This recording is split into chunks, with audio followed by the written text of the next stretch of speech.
আসসালামু আলাইকুম রহমতুল্লাহ। প্রিয় শিক্ষার্থীবৃন্দ, আমি তোমাদের ইসলামিক স্টাডিজের স্যার মির্জা মোহাম্মদ আরাম হোসাইন। আশা করি তোমরা ভালো আছো। আলহামদুলিল্লাহ আমি ভালো আছি।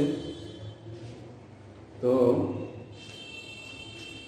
বিগত ক্লাসে আমি তোমাদের ইসলাম শিক্ষা একাদশ শ্রেণীর প্রথম অধ্যায়ের ইসলামের সংস্কৃতি আলোচনা করেছি। আজকে আমরা আলোচনা করব তোমাদের পাঠের 12 নম্বর পাঠ থেকে শিক্ষা বিস্তারে মুসলমানদের অবদান। আশা করি তোমরা আজকের ক্লাসের শুরু থেকে শেষ পর্যন্ত তোমরা লক্ষ্য করে দেখবা, ইনশাল্লাহ ভালো করে ভিডিওটা লক্ষ্য করবা। এতে করে তোমাদের জ্ঞানের প্রসার পাবে এবং তোমাদের লেখাপড়ার সহায়ক হবে, পরীক্ষার প্রশ্নের জন্য সহায়ক হবে। প্রিয় শিক্ষার্থীরা, আজকে আমি যে বিষয় নিয়েছি তোমরা বোর্ড অবশ্যই দেখতে পাচ্ছ, সেটা হলো শিক্ষা বিস্তার মুসলমানদের অবদান। যুগ যুগ ধরে সকল বিভাগে সকল সাইডে মুসলমানদের অনেক অবদান রয়েছে, যেটা আমরা হয়তো ইতিহাসের পাতায় আমরা খুললে দেখতে পাই, যা আস্তে আস্তে বিলুপ্ত হচ্ছে। কিন্তু দেখা যায় আগেরকার সময়ে প্রত্যেকটা বিষয়ে, যেমন কি সাহিত্য বিষয়ে, গণিত বিষয়ে, দর্শনের বিষয়ে, বিভিন্ন বিষয়ে, তারপরে চিকিৎসা বিষয়ে, রাজনৈতিক বিষয়ে মুসলমানদের অবদান সবচেয়ে বেশি ছিল। আজকে হয়তো কালের বিবর্তমান কারণে আমরা অন্যান্যদের মতো তাদের তালে তাল মিলিয়ে পারছি না, এই জন্য আমরা অনেক ধাপাচাপা খেয়েছি। আসো আমরা আজকে বিষয়টা আলোচনা করলে তোমরা পরিষ্কার হবে যে মুসলমানদের অবদান কেমন ছিল শিক্ষা বিস্তার। সর্বপ্রথম আমি পয়েন্ট নিয়েছি মহানবী সাল্লাল্লাহু আলাইহি ওয়াসাল্লামের পদক্ষেপ। মহানবী সাল্লাল্লাহু আলাইহি ওয়াসাল্লাম শিক্ষা বিস্তারে কেমন পদক্ষেপ নিয়েছেন এ বিষয়ে আমি তোমাদের সামনে কিছু আলোচনা করব। দেখো, পয়েন্ট ভিত্তিক আমরা আলোচনা করছি মহানবী সাল্লাল্লাহু আলাইহি ওয়াসাল্লামের পদক্ষেপ। মহানবী সাল্লাল্লাহু আলাইহি ওয়াসাল্লাম যে ভাবে পদক্ষেপ নিয়েছে শিক্ষা বিস্তারের জন্য, সর্বপ্রথম হলো 1 নম্বর নবী গৃহ। হযরত মুহাম্মদ সাল্লাল্লাহু আলাইহি ওয়াসাল্লাম নবুয়ত লাভের পর থেকে তার গৃহকে শিক্ষাগার হিসাবে তিনি প্রস্তুত করেছিলেন। নবী করিম সাল্লাল্লাহু আলাইহি ওয়াসাল্লাম নিজে লোকদের শিক্ষা দিতেন, তার স্ত্রী খাদিজা আজীবন শিক্ষা দিয়েছেন। তার ইন্তেকালের পর মদিনায় তার স্ত্রীদের গৃহ নারীদের শিক্ষাদানের জন্য উন্মুক্ত করে দিয়েছে। হযরত আয়েশা সিদ্দিকা, হযরত হাফসা, হযরত সালমা নারীদের মাঝে শিক্ষাদানের কাজে সদা বিবৃত ছিল।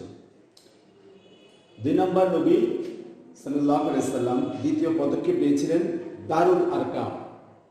নবুয়ত লাভের প্রাথমিক পর্যায়ে মক্কায় নিরিবিলি একটি স্থান হযরত আকরামা রাদিয়াল্লাহু তাআলা আনহুর বাড়িতে নবীজি দারুল আরকাম নামে একটি বিদ্যালয় তিনি গড়েছিলেন, একটি শিক্ষা নিকেতন তিনি গড়েছিলেন।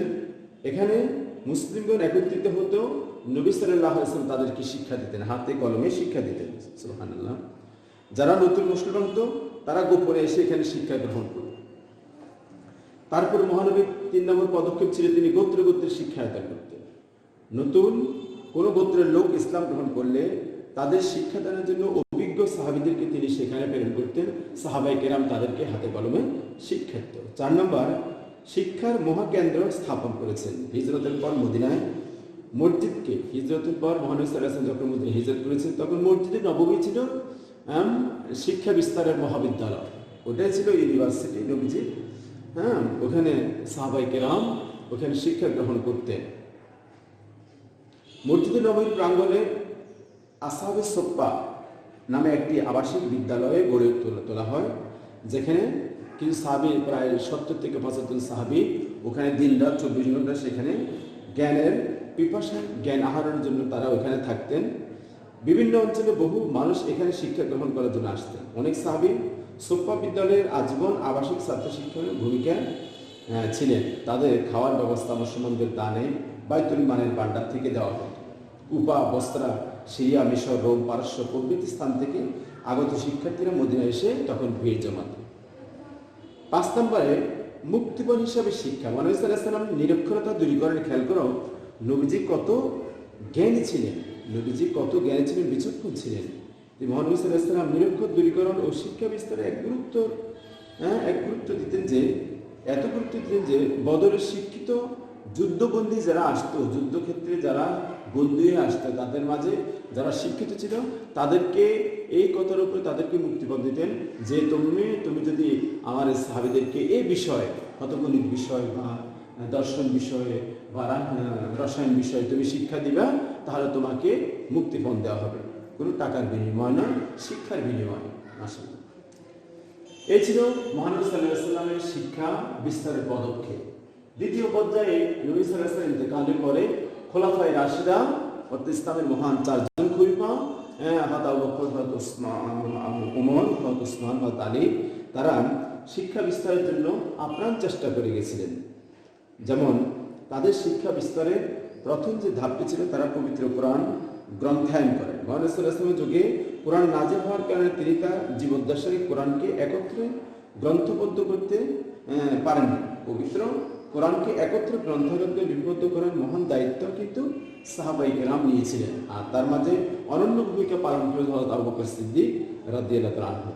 তিনি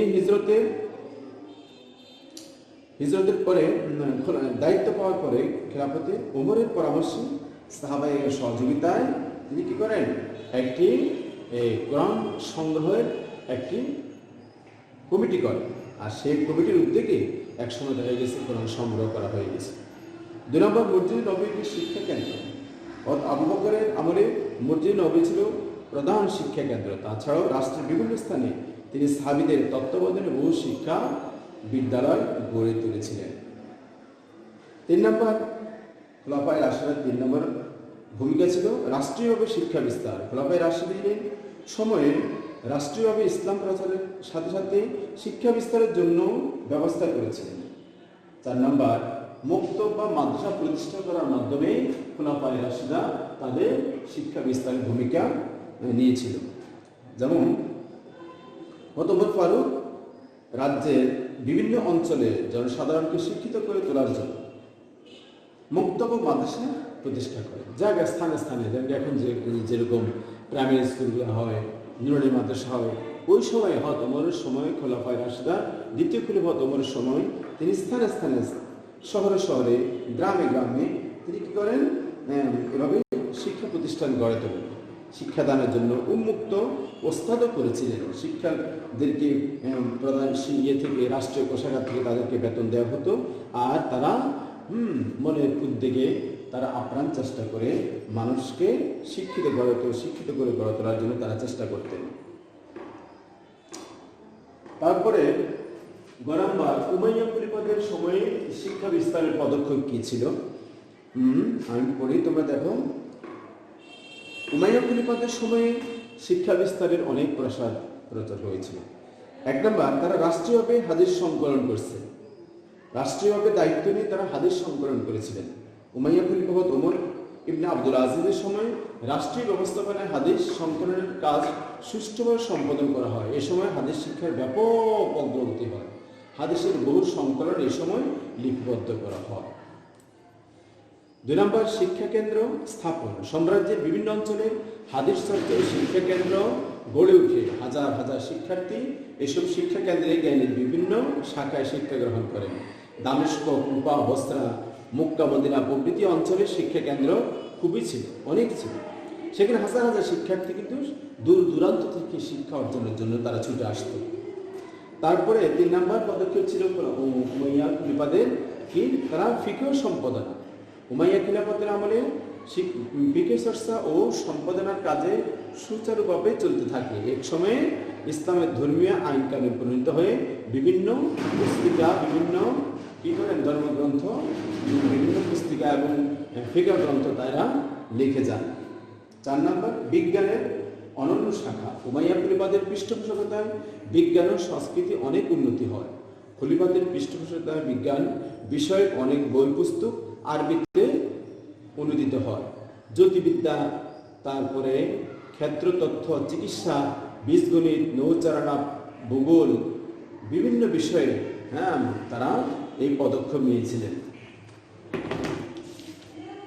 সর্বশেষ আব্বাসী খলিফাদের সময়ে শিক্ষা বিস্তারের অবদান কেমন ছিল, তারা কিভাবে শিক্ষা বিস্তারের অবদান রেখেছেন, আমরা সে বিষয়ে এখন বলবো। একটা হলো তারা শিক্ষা প্রতিষ্ঠান গড়ে তোলেন। আব্বাসী আমলের সাম্রাজ্যের সকল অঞ্চলে অসংখ্য বিদ্যালয় প্রতিষ্ঠা করা হয়। বাগদাদ, কায়রো, কর্ডোবায় খুব উচ্চমানের বিশ্ববিদ্যালয় ছিল। সেসব বিদ্যালয়ের ব্যাপক জ্ঞান বিজ্ঞানের চর্চা হতো। বন্ধুগণ খেয়াল করো তোমরা।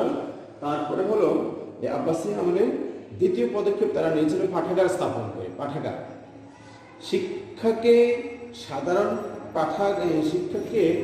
সাধারণ পাঠকের ঘরে ঘরে পৌঁছে দেওয়ার জন্য, তারা দ্বারে পৌঁছে দেওয়ার জন্য এই সময় তারা স্থানে স্থানে বিভিন্ন পাঠাগার কি করে গড়েছিলেন। বায়তুল হিকমা নামে এক মহামন্দির ছিল, ইতিহাস বিখ্যাত। এটি একটি শিক্ষা সংস্থা ছিল, এতে লাইব্রেরিও ছিল। আজকে তো আমাদের সমাজে বিভিন্ন লাইব্রেরি, পাঠাগার একসময় ছিল, আবার অনেকেই হিংসা করে ভেঙে ফেলেছে। কিন্তু এই যে বর্তমান সময়ে এই যে সন্ত্রাস বাড়ার উদ্দেশ্য, তারপরে গাঁজরি, নেশাখোর, এরা বাড়ার কারণ হলো, একমাত্র কারণ হলো আমাদের স্থানে স্থানে গ্রামগঞ্জ মহল্লা যদি লাইব্রেরি থাকতো, পাঠাগার থাকতো, তাহলে আমাদের সন্তানরা